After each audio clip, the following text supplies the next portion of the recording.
Hi friends, welcome to Karthik Telugu news. దీపావళికి ప్రత్యేక ట్రైన్లకు సంబంధించి ఒక ఇంపార్టెంట్ అప్డేట్ న్యూస్ అయితే రావడం జరిగింది. దీనికి సంబంధించిన వివరాలు ఈ వీడియోలో పూర్తిగా తెలుసుకుందాం. ఫ్రెండ్స్, దయచేసి ఈ వీడియోని ఎక్కడ స్కిప్ చేయకుండా చివరకు చూడండి. అలాగే మన ఛానల్ సబ్స్క్రైబ్ చేసుకుని నాకైతే సపోర్ట్ ఇవ్వండి.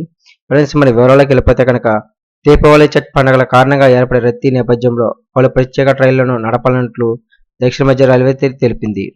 ఈ ట్రైన్లు వచ్చి నల్గొండ, మిర్యాలగూడ, గుంటూరు మీదుగా నడపడం జరుగుతుంది. ఈ ట్రైన్లు 17-18 తేదీల్లో వేయడం జరిగింది. ఆ ట్రైన్లు వచ్చి తిరుపతి, సికింద్రాబాద్ ప్రత్యేక ట్రైను. ఈ ట్రైన్ నెంబర్ వచ్చి 07497. అలాగే 18 తారీఖున సికింద్రాబాద్ టు తిరుపతి. ఈ ట్రైన్ నెంబర్ వచ్చి 07498. అలాగే ఇదే దారిలో 17-18 తేదీల్లో విజయవాడ టు సికింద్రాబాద్. ఈ ట్రైన్ వచ్చి 07213.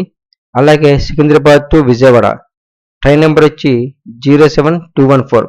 ప్రత్యేక రైళ్లు ప్రయాణికులు అందుబాటులో ఉంటాయని చెప్పడం జరిగింది. ఇక అలాగే నవంబర్ 4 నుంచి 25 వరకు హైదరాబాద్ టు భువనేశ్వర్. ఈ ట్రైన్ నెంబర్ వచ్చి 07165. అలాగే నవంబర్ 5 నుంచి 26 వరకు భువనేశ్వర్ టు హైదరాబాద్. ఈ ట్రైన్ నెంబర్ వచ్చి 07166. ప్రత్యేక రైలు రాకపోకలు సాగిస్తాయి. ఇక అలాగే ధర్మవరం, సోలాపూర్ రైలుతో పాటు చెన్నై నుంచి సాంత్రగచ్చి, యశ్వంతపూర్ నుంచి దర్భాంగాకు ప్రత్యేక రైలు దక్షిణ మధ్య రైల్వే మీదుగా రాకపోకలు సాగిస్తాయని సిపిఆర్ఓ శ్రీధర్ గురువారం ఒక ప్రకటనలో తెలిపారు.